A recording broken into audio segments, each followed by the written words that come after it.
Human digestive system. ఇందులో ఉన్నటువంటి the parts of human digestive system. ఇందులో ఉన్నటువంటి పార్ట్స్ ని మనం చూద్దాం. ఆల్రెడీ లెసన్ అయింది, మరలా మీకు రివిజన్ చేస్తున్నాను నేను. ఇందులో ఈ హ్యూమన్ డైజెస్టివ్ సిస్టమ్ లో ఫస్ట్ పార్ట్ ఏంటి? మౌత్. Second cavity. తర్వాత యారింగ్స్. తర్వాత నెక్స్ట్ స్టమక్, డియోడెనమ్, లివర్ లోపల గాల్ బ్లాడర్. తర్వాత ప్యాంక్రియాస్. తర్వాత ఇది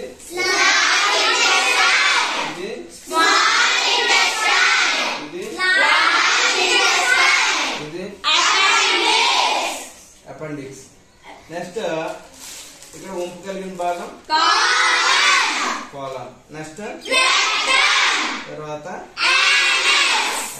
మరలా రివర్స్ లో అవుతాం. ఇది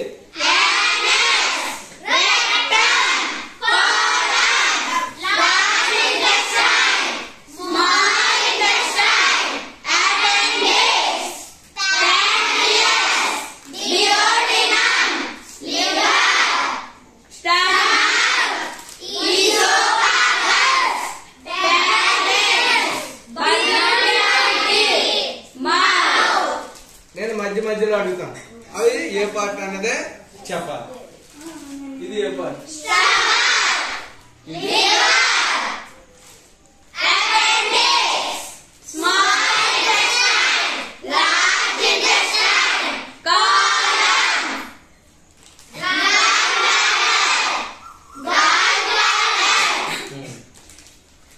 ఇది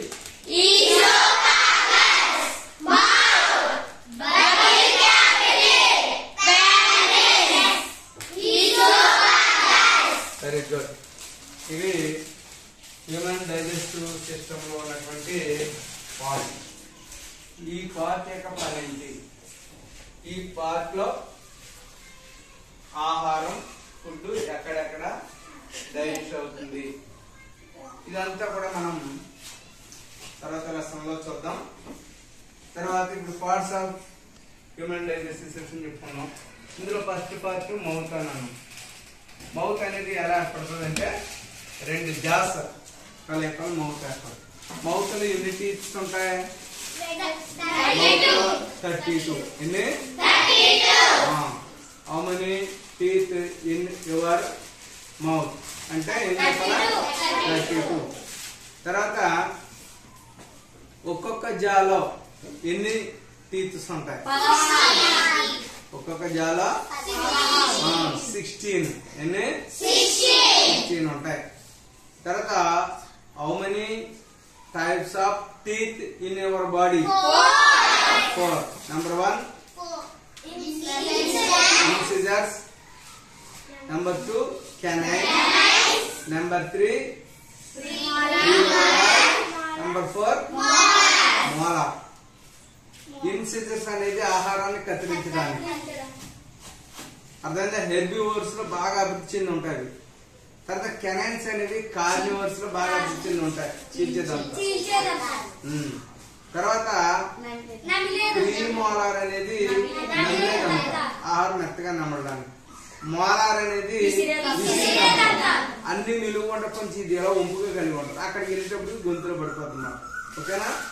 ఇవి టీత్ గురించి మనం చెప్పుకున్నాం. అర్థమైందా? అంటే హెర్బివోర్స్ లో ఇన్సిజర్స్ బాగా డెవలప్ అయి ఉంటాయి. అలాగే కార్నివోర్స్ లో కెనైన్స్ బాగా డెవలప్ అయి ఉంటాయి. ఓకేనా? అర్థమైందా? ఓకే. మానవులో అన్ని రకాల దంతాలు కూడా అభివృద్ధి చెంది ఉంటాయి. ఎందుకంటే మానవుడు మిశ్రమ ఆహారాన్ని తీసుకుంటాడు. ఇటు శాకాహారాన్ని, ఇటు మాంసాహారాన్ని కూడా తీసుకుంటాడు. అందువల్ల అన్ని దంతాలు అభివృద్ధి చెంది ఉంటాయి మానవులో. ఓకే, తర్వాత వచ్చేసి